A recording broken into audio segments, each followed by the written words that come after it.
Warning, due to some language and subject matter, listener discretion is advised.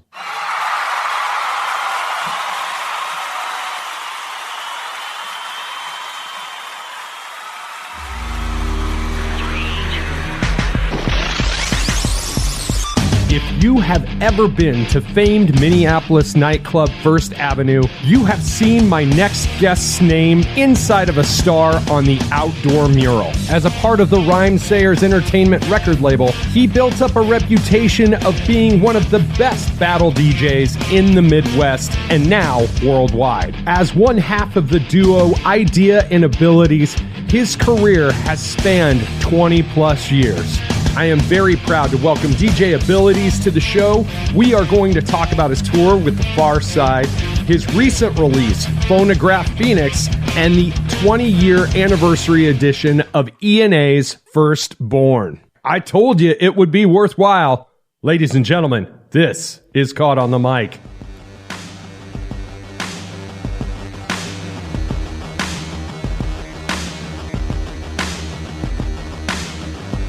Ladies and gentlemen, you might know him from Idea and Abilities, and he just got done touring, or are you still touring with The Far Side?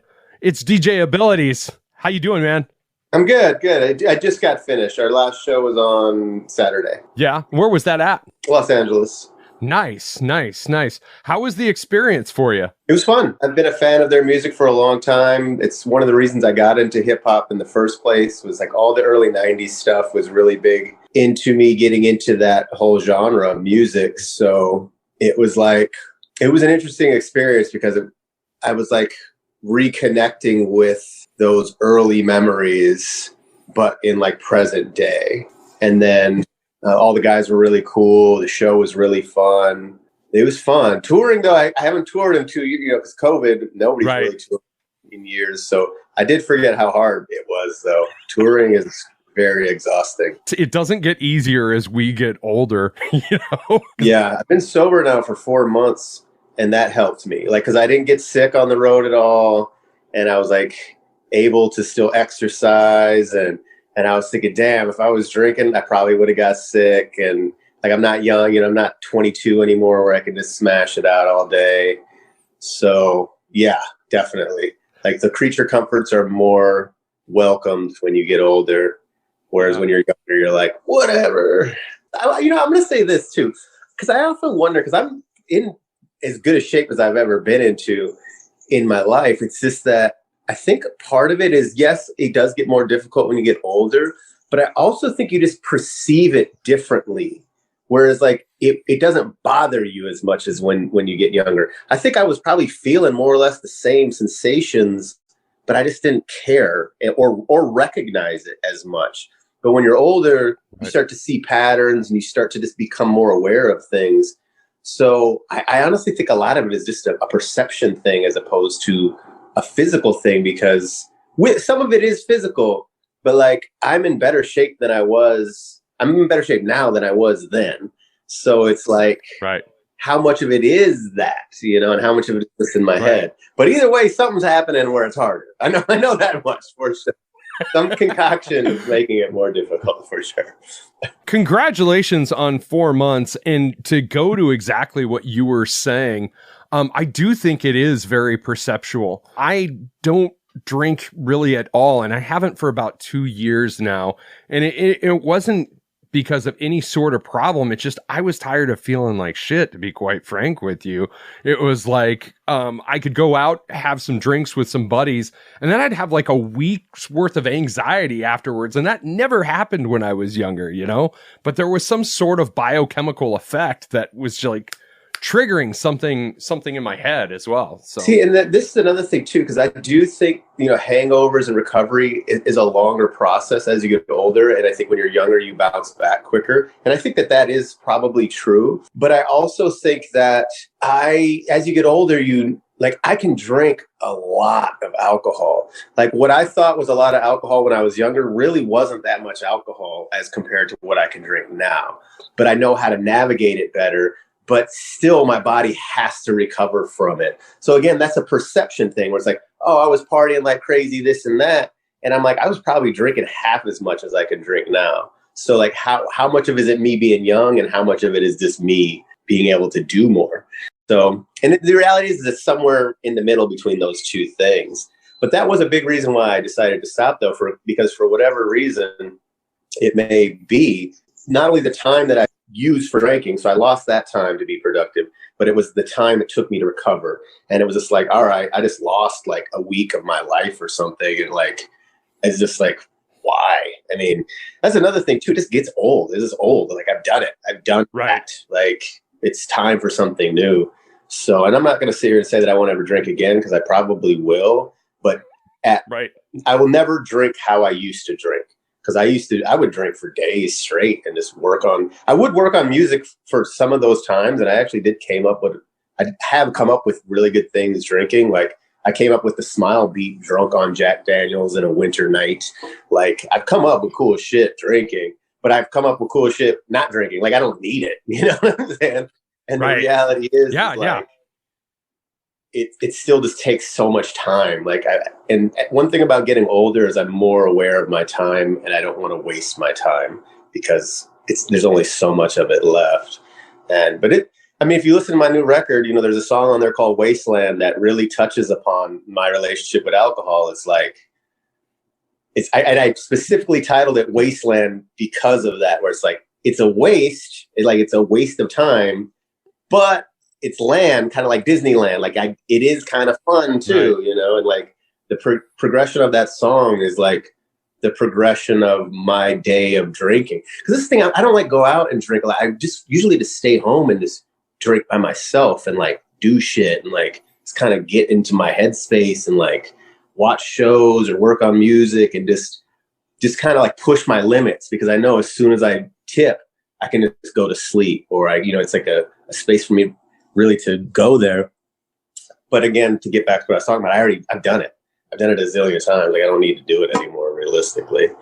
And at least I get a song out of it, because I do like that song. I gotta say, I still like that song. Yeah, and I'm sure like experiencing a tour and like a sense of nostalgia to a certain extent, like you were describing on this last tour, was really different with that level of clarity. Well, you know what though? A long time ago, I actually did an Idea and Abilities tour sober as an experiment, because like I've been a heavy drinker for a long time.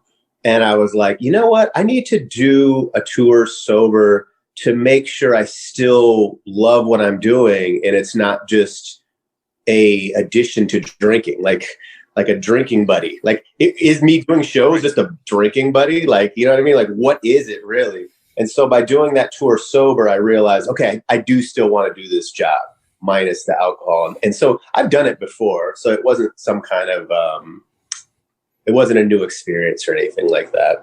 Well, there were a couple of major landmarks recently. The 20th anniversary of LP's Fantastic Damage. Yeah. And it was the 21st anniversary of Firstborn also. Yep. Holy crap, man. How does that feel? And where the fuck did the last 20 years go? It's funny because like, it does feel like, wow, that's a lot of time. But I also feel like, yeah, that's a long time ago. I hear what you're saying like that, but at the same time, I'm like, no, I'm like, I did a lot of shit in these 20 years. Like it is that long ago, you know what I mean? But more so when I look at those two things is like, it's humbling and awesome that people care about it. Because it's like, okay, usually, when time passes, that's when you really get to tell how it resonated with people. Because something could come out, oh, it's dope, but then they don't care about it a year later or whatever. But if people still care about stuff 20 years later, they're probably going to care about it forever, right? And so that is a really cool feeling, because I put a lot of fucking effort into what I do, and that helps me feel like it was worth that time. Talking about where time is this very limited resource, it makes me feel better about choosing to use my time to create those things and be a part of those things when I see the response on those things being so positive. Now, your career is pretty interesting because you've progressed through Turntableism and now more classify yourself more as a producer now. So for my audience and for the sake of my audience, could you kind of clarify that for them as if they have no idea what's going on? Okay. Well, so I started out just with DJing, which turntablism falls into DJing, right? It's like a fact. Right. Thing. And I definitely focused on scratching in particular, and which is like, to me, the most representative part of turntablism is scratching. There's other things, but that one really is like the main one as far as I'm concerned. Right. And so I focused on that, and I'm really grateful that I did, because that enables me to perform live. Like, production is a much trickier thing to perform live, whereas scratching is built to perform live. And that's one of the reasons why I focused on it, because I really enjoy performance. So it's like, if I just went up there and play my beats and I'm just nodding, I'm performing them, but not really performing. And so that's why I focused a lot on scratching. But as I got older, it's like scratching turned more into just like the drums or the bass or the keys or it's just another instrument. And I happen to be proficient at that instrument, but it's not so much more out of balance important to me as it once was. It's still probably the primary, because if you listen to Phonograph Phoenix, obviously the scratching is a major part of that. But it's just a spice. It's like it doesn't have more importance than the other things. It needs to cooperate with the other things. It's just a part of the pie. It's got a nice slice of the pie, but it really is just part of the pie. And yeah, I'm just more interested in it. I feel like production has a much wider scope of sound and possibility. And I'll always do scratching and turntablism because, again, the performance element of it, and it is a really unique sound. And I still have an affinity for it, for sure, and an affection for it. But I think that production is a more all-encompassing thing and has more. There's just more to it for me. Again, speaking, like, I can't say what it is for everybody, but for me, I feel like it has more to offer for me, and I have more to offer it. Personally speaking, when we talk about hip hop, I love all facets of hip hop. But if I'm gonna be super real, hip hop beats are the most important thing to me. And that's over scratching, rapping, graffiti, breakdancing, anything. Hip hop beats really is the main thing. Like, so that's why it makes more sense for me to focus on that, because I'm like, oh, that's really what truly matters to me. Growing up in the 90s, coming into our teen years in the 90s, when it, became a larger part of the cultural lexicon and pop culture in general, do you feel that as hip hop has progressed in age and that style of music has progressed, do you feel that turntablism and DJing at large has become more organic, or has it become less organic? Or because it wasn't viewed that way initially, this was like, man, this is... What do you mean by organic? You're going to have to... That's such a broad... That's not a definitive word. Really. I mean it in the sense that by the industry's conventional standards, turntables, they weren't viewed as an instrument the same way that they are viewed now. Okay. We view it as an instrument now, but like older generations that are older than us. You know what that is, though, is like the thing about turntables not being viewed as an instrument has always been, and still to this day, based upon lack of perceiving somebody using it that way. Yeah. Because you could take anybody in the world, and if they watch D-Styles scratch, they'll be like, oh, I get it. Like, you can't not see that it's an instrument, but it's just, that's not presented to most people. They see somebody on a controller playing a top 40 track and train wrecking it to another top 40 track. And they're like, that's not music. And I'm like, you're right. It's not.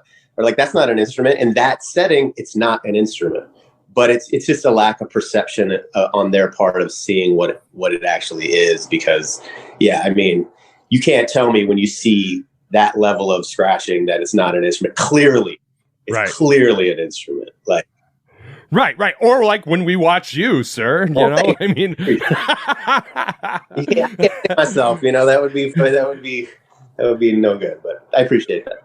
I was actually listening to another podcast that you were on, and there were some really great points that you made about how like a guitar and drums and other instruments are thought of as forward moving instruments throughout the song, where you're working almost in reverse, right? Oh yeah. What's so cool about turntables is that we're going forwards and backwards. And this is the other thing is like, in order to make a drum sound, your hand has to hit the drum, right? So it's like, or you have to, a good one would be like a wind instrument. You have to breathe into it, or you have to breathe into the thing to have it make sound. But then you need to catch a breath and to breathe in it to make another sound. A turntable, once that fader is over, the sound is infinite. And then that's why you can get into what we call flaring, where you start basically playing negative space. And then when you play that negative space, and then when you do the turnaround creates another note because it's like going forward and then it's back. And then so you can start playing off of the forward and the back, and then the cutting those things in half. And that's when it gets like really, really fast. It's like you have you're like one step ahead of what like a drummer naturally could do. But then there's tricks for everything, because like what a drummer has ghost notes, and they have other ways to do things where like they can get extra notes in that make it easier. So like every instrument has their own things, but that would be like turntablism's like advantage to a degree, is you have like an infinite note, so to speak. Yeah, that's awesome. That's awesome. So let's talk a little bit about Phonograph Phoenix. You released that in November of 2021. So did you develop that album throughout the course of the pandemic, or what was? It's October 28th. Oh, okay. I'm a few days early or a few days late. No, not that. Oh, but I was just like thinking in my head, I was like, is that right? And I was like, no, that's not right. It's 28th. But so was that the result of a longer process? Like, was it sprung forward through, the course of the pandemic, or explain your process in putting that album together? Okay. So that record took me years to make. And what wound up happening is when Mike had passed, I still needed to do shows because this is my job. This is how I make money, right? So I had to learn how to perform by myself. And so I went the route of DJing, like just doing creative style DJing, but just DJing, like playing other people's records in a creative way, a lot of scratching, et cetera, et cetera. And I developed a show that worked, that enabled me to keep this job, so to speak. But what I realized, and it was kind of like a gift and a curse in a sense, is that fans were coming out and they were having fun and they were digging it. But it was like, oh, people want to hear my original music. That's really what they want.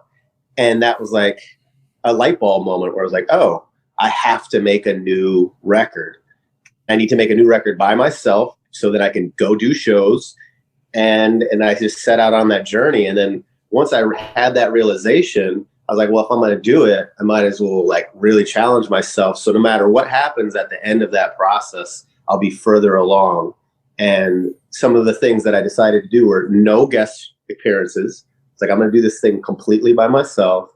And then 2 was all of the music I wrote myself. So like I sampled the scratch vocals, obviously, and then I sampled the drum sounds that I would chop up and recreate. But it's like, I made those my own. And then the melodies though were all played out by myself. I didn't play them myself, but I clicked them all out in the MIDI and wrote it all out myself. And that took a long time, and it was really, really daunting. And I've had people, talk about the record being shorter, this or that, but technically, like time-wise, it's kind of short, but the amount of effort I put into that is like an absurd amount of time I put into that record. And I had other things that could have went on that record, but I loved the way that it flowed. And I'm not just going to put more songs on that just to make it longer. It was like, it's art, it's like, that's how long it was. And I like it like that. I mean, had I come up with other things that would have fit into it and been up to the standard, like, so Illmatic is my favorite hip hop album of all time. And that record's short, but I don't give a shit because it's perfect the way that it is. Right. And I'm always quality over quantity. That's how I live. I live sparsely. Like, I don't like a bunch of stuff. in hindsight, I actually get as much joy like getting rid of things than I do buying new things. Like if I drop some stuff off at Goodwill, I'm like, like I get like that's a dopamine rush as opposed to buying. Yeah. It feels great. I've gotten rid of at least 4 times the amount of records that I have now over the years. Like I'm down to like one shelf of records, and I'm still trying to get rid of them because I'm like, what's the hottest thing? I like to live in a state of mind where like if I can close my eyes, walk around my place, anything that I grab, I want to be able to look at it and go, I love this. I want this in my life. No indifference. And so that's how I approach that record. Every song, every moment, every scratch, every single thing about that was painstakingly done. Like I would go and I would take the looper in Ableton. I would listen to each bar to 2 bars just over and over again, getting all the volumes right, just making it so every single thing, every nook and cranny of the song was exactly how I wanted it to be, was as good as I could make it. Because there's things where I'm like, oh, maybe that could have been better, but I couldn't make it better. I could conceptualize being better, but I know I did the best that I could do. Plus, at some point, you need to be like, this is what it is. Because you can get to a space where the magic of music is an interesting thing because making it better can actually make it worse sometimes. Agreed. Too. So like a good example of that would be kind of like sloppy drums. Like if you fix the sloppy drums, sometimes you take away the funk, you take away the soul of it. And that's the same thing with scratching. Sometimes like some sloppy scratching is actually what gives it its character.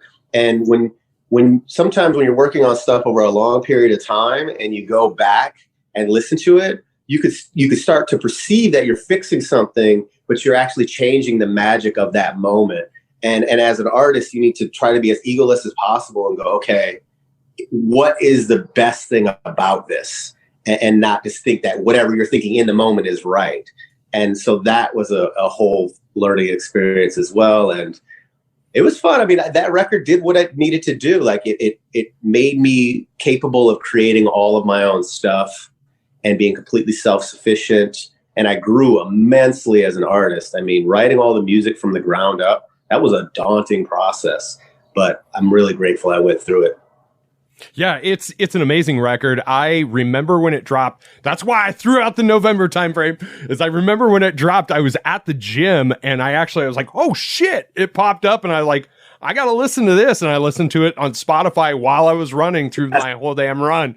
So man, props to you, my friend. It was great. And I love when you talk about the quality over quantity, because I don't think that that's a thing that a lot of artists in particular understand. Everybody wants to purge their art. I was a lifelong musician as well. Everybody wants to purge themselves of everything instead of just focusing on their best things and they're putting their best foot forward. In addition, I would say this is that I think a lot of artists think, and maybe not a lot, but at least some think everything they do is dope. You know what I mean? Right. So it deserves to get heard.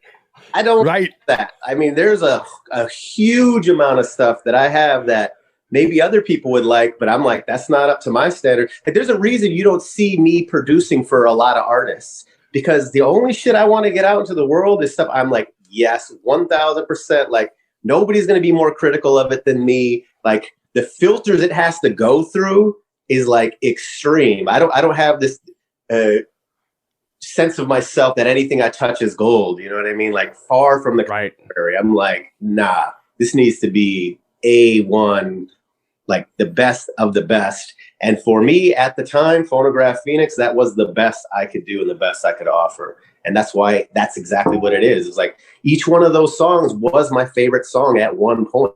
If you say, well, what's your favorite song? That's going to change day to day depending on how I feel, because like Wasteland would be a good example. Since I don't have that same relationship with alcohol, that song is kind of difficult for me in a way, because it's like glorifying alcohol use in a sense, which feels irresponsible, but it's true, and art is meant to be truthful. But from a purely production standpoint, that's one of my favorite beats on there. I mean, like the swing of the drums, there's different key changes in it.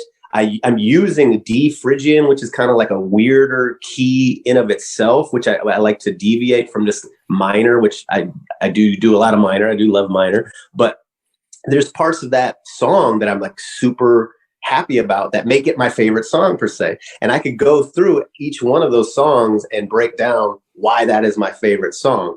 So that's why they all made it onto the record, because I was like, oh, these all truly have something to offer. Plus, I would add that, at least in my opinion, there's no redundancy. A lot of artists, I think that they have these longer records, but track 3 and track 9 and track 12 are kind of the same track. You know what I mean? Whereas like Phonograph Phoenix, there is no redundancy on that record. Like each song is definitive to itself, from the subject matter, from the BPM to the key that I'm using, to like it's a unique experience, each one. So it's like, you know, you tell me, what are you getting more of? You know, you have an hour-long album, you only like 10 minutes of it, or do you want 20 minutes, but you like the whole 20 minutes? You know? Exactly. Just recently interviewed another artist, and we were talking about the industry at large and kind of a less is more approach. More and more artists are releasing songs or more compact releases and only putting forth their best stuff, as opposed to doing a long form release. And there's two ways to look at that. Another reason why my record is the way that it is because I thought about vinyl, right? Right. About vinyl. If vinyl is too long, it starts to decrease how it sounds as far as quality. It's 4 songs on each side, and if you listen to the record, it's actually like 2 miniature albums. There's an intro, there's the middle part, and there's the end, and then it like begins again. Like on the second side, it's Waves, which I actually had considered starting my whole record out with, because the melody that I use has this very like awakening thing to it, and and then ending the second side or the first side with Bad Man. It's like it feels like when you're watching a movie, that's like where the principal like problem comes into play, where it's like, okay, this is the issue, now we have to solve this issue and move forward. So it's like, it just makes sense. And then it's 4 and 4, it just made sense to me.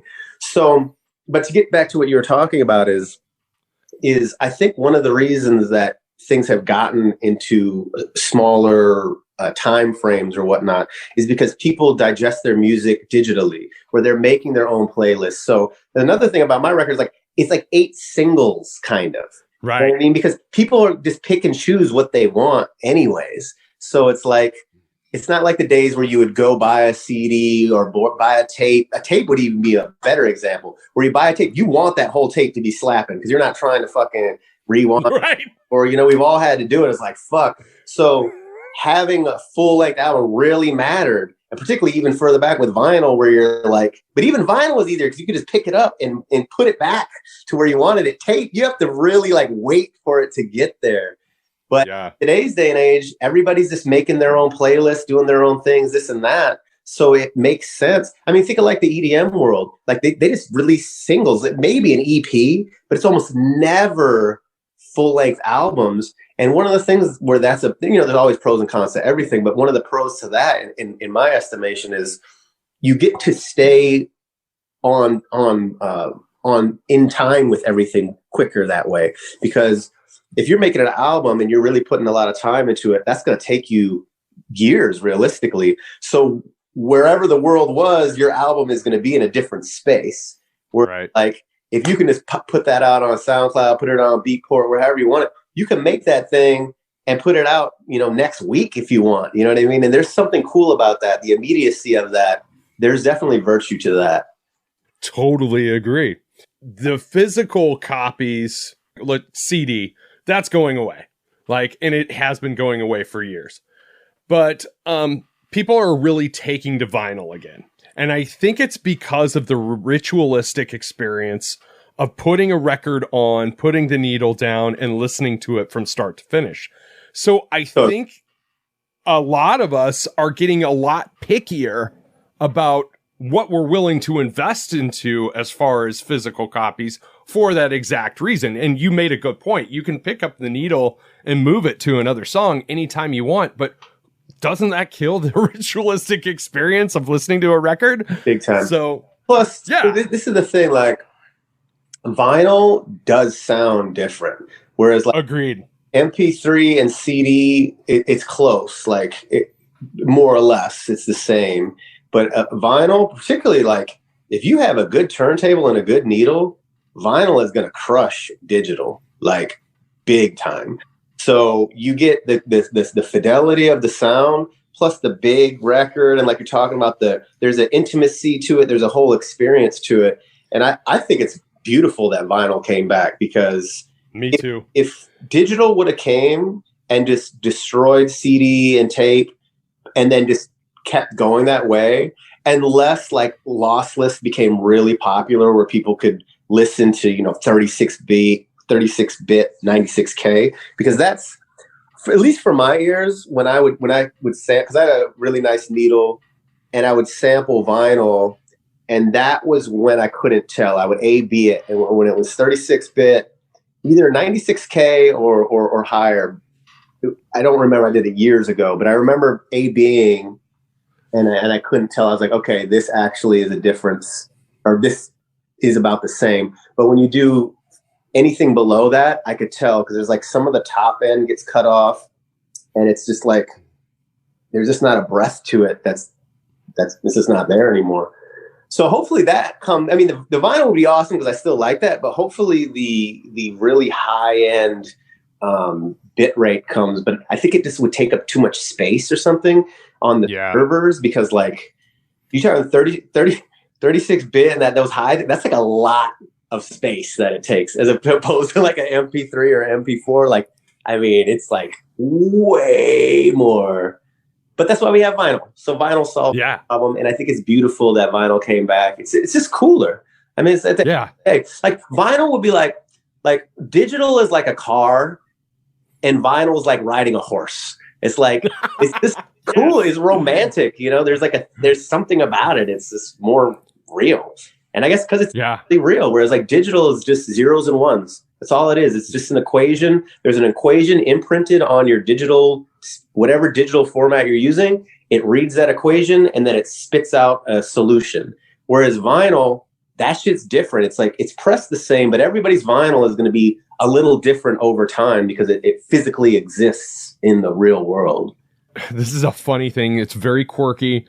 My friends and I have had debates about it, but different genres of music also sound different on vinyl as well. At least that's my opinion. I want to hear this. Give us. Well, I love listening to jazz on vinyl. I love listening to hip hop on vinyl, but I can't put on like a metal or heavy hard rock record on vinyl without wanting like to rip my ears out. Interesting.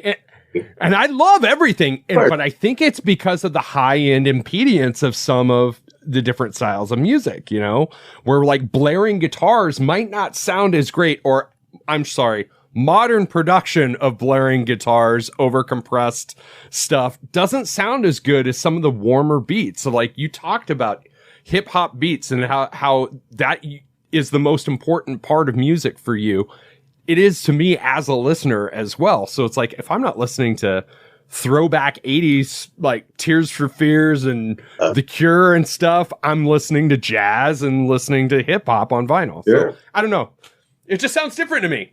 I mean, I'm sure it does. But this is the thing too, is that probably is in part due to, you gotta think of the needle that you're using, the turntable that you're using, the turntable preamp that you're using, the speaker thing too. It's like years ago, I had some pretty decent studio monitors. Years ago. And I remember I got off tour and I had like a pretty big chunk of change. And I was like, you know what? And I'm pretty good with money, though. I save my money pretty well, but I'll spend money on more music stuff. So it's like, I get that we all like spending money and buying things, you know what I mean? Like it's an enjoyable experience. But when I funnel that towards more music equipment, it's easier for my brain to rationalize, because I'm like, okay, I'm getting a treat, but I'm also helping my job, and in turn helping other people enjoy my music if they so choose to. So I bought like some pretty fucking expensive monitors, and I was wondering, I was like, is this gonna make a difference? And I was like, I guess we'll see. I'm rolling the dice. And I shit you not, it felt like I took like earplugs out. It was so much clearer. I couldn't believe it. Like I was like, damn, I had a feeling it would be better. Otherwise I woun't have bought them if I didn't think it was gonna be better. Right. But not that much better. And I had some pretty good monitors too. It wasn't like I was just with some home speaker stuff. It was crazy. So long story short, metal might sound bad on your setup. You see what I mean? Right. Like there might be a setup that you could hear metal vinyl and you're like, oh my God. But whatever combination of all those factors you have, hip hop and jazz sounds better on it. I'm going to listen to my setup and see, because I don't really listen to vinyl that often, because if either I'm working on music or I'm reading or exercising, like I don't listen to music a lot in my free time. And if I do, it's like classical off of my phone while I'm cooking or something, because right.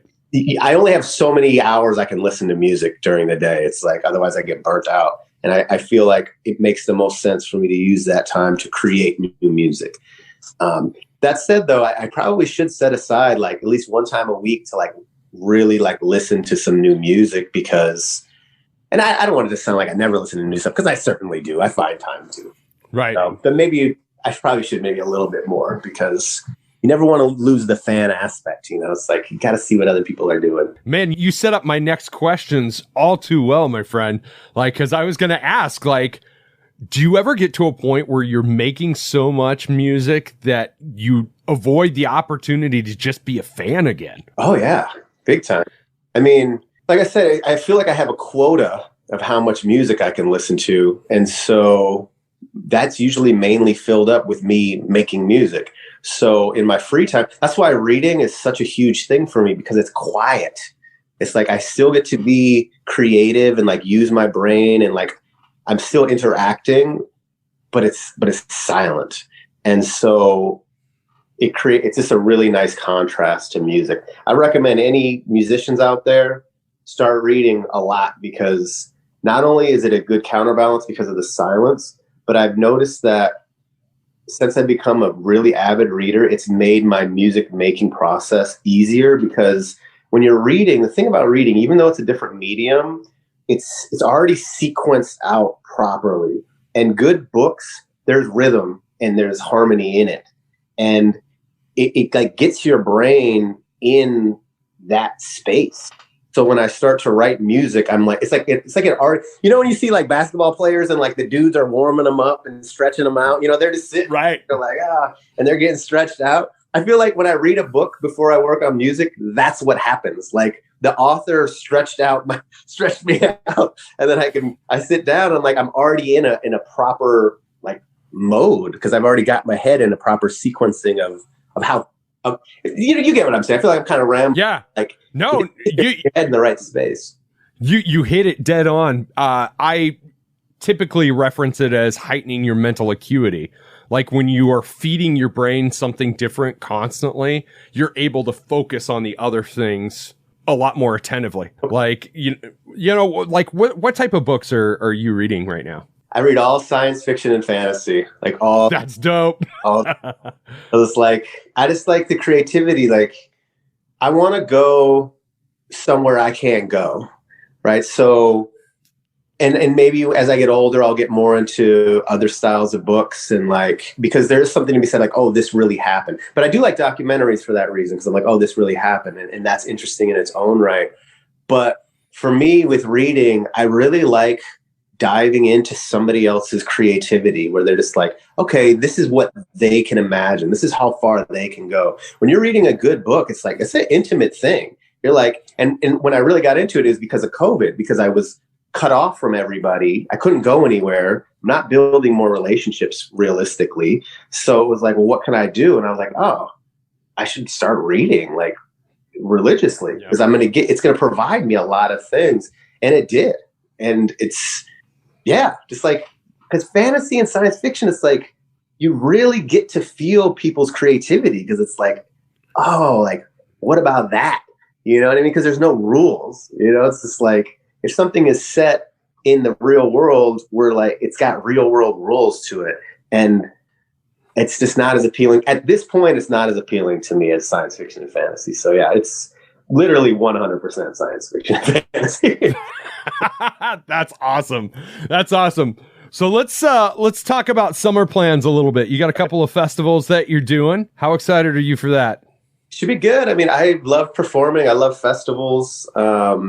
There's always a good energy. There's always a fucking shit show to get in, and like it's weird like that. But once you get there, usually a really good energy. I like being outside if it's warm, the fresh air, this and that. And really, I mean, I love performing. I mean, at the end of the day, I feel like I could conquer a lot of jobs if I wanted to. It was like, I'm gonna become a business dude, or I'm gonna become a lawyer, or I'm gonna become. I feel like I have the mental capacity to challenge myself in any kind of way. And I know that I've established discipline that it would require to achieve those things. But this is the thing. Even if I made lots of money, you can't buy like performing. Like no matter how rich I was, I can't get that. I need to go on stage and perform. That energy that you get with the crowd, like, hey, check this out. And them going like, yeah, that's dope. And it's all going to that place. You can't buy that. Like you have to earn that. And I really like that. And that still is why I'm doing what I'm doing. If that ever starts to go away, you'll see me doing something else with my life, because that's really what it comes down to. And I mean, and that, and coupled with when I'm making a beat and something clicks and it's just like, oh, but even that is partially connected to how it's going to, how the response will be to other people when they hear it. So it's like, I get that. Oh, but it's also like, oh, when they hear this, they're going to, you know what I mean? So it's really that connection with the audience that I can't let go of, because it's just so unique and there's nowhere else to get it. Like the only other thing that I've thought of doing, which I will do at some point, because I'm really into yoga, specifically hot yoga, like dramatically into hot yoga books, hot yoga music. That's like, those are my things. And I was like, if I become a yoga teacher, that would be kind of like that, because I could like still guide this energy with the people. And then I thought about, I would make original music to my sequencing of my class. So like all of the poses would match up with my original music, which is something that at some point I'll do, but I'll probably do it when I'm like, am just really over touring and like in a different space in my life. Right. And that's probably how I'll fulfill like shows. I'll just do a show at the yoga studio with my yoga students. Oh man, I tell you what, I'm super excited. I'm gonna try and make it to the Red Rocks show August 28th, Atmosphere, Lupe Fiasco, The Far Side. That lineup is stellar, start to finish, sir. Oh, it's great. I mean, it's going to be a wonderful time. Like Red Rocks too is one of those places. I mean, you could go watch TV at Red Rocks and you'd be like, right, this is dope. Like Red Rocks just has that magic to it. But then I do think that lineup it's a strong lineup, because it's like, it's cohesive, but it's also expansive. If that makes sense. You know what I mean? Like, and so I think the combination of artists is strong. When I saw that lineup come up, I was like, shit, I got to make this happen. Well, everybody, listen up. Firstborn had its 21st anniversary or 20th anniversary. It's actually 21, isn't it? The 21st, yeah. Re-release just recently. It was last month. Check out that record. Check out everything. Check out Phonograph Phoenix. DJ Abilities, I want to say, on the behalf of as many Rhymesayers fans out there, as many Idea and Abilities fans out there, as many hip hop fans out there, thank you for everything you've contributed to the culture, man. I appreciate you. I think the world is a better place with you in it. Oh, thanks, man. Thank you very much. That means a lot. But I'm sitting here by myself, hating my job and my decisions in life.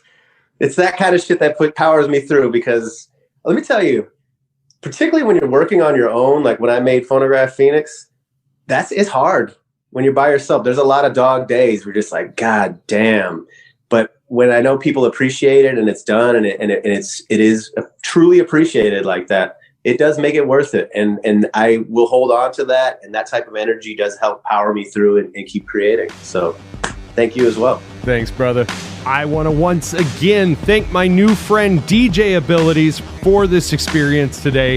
That was awesome. When we stopped recording, we talked for a little while longer, and I hope to have him on the podcast again very soon in the near future.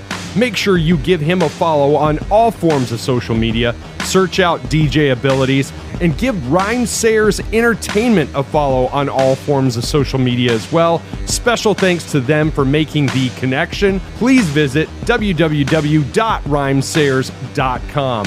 And if you're in the mood to give people a follow, please follow Caught on the Mic on all forms of social media: Twitter, Facebook, Instagram, TikTok. Hit me up on my own website, www.caughtonthemic.com. Please be generous with a 5-star review on the Apple Podcast app or give me a review on Spotify. This has been Caught on the Mic with Michael Clark. I'm Michael Clark. Until next time, thank you.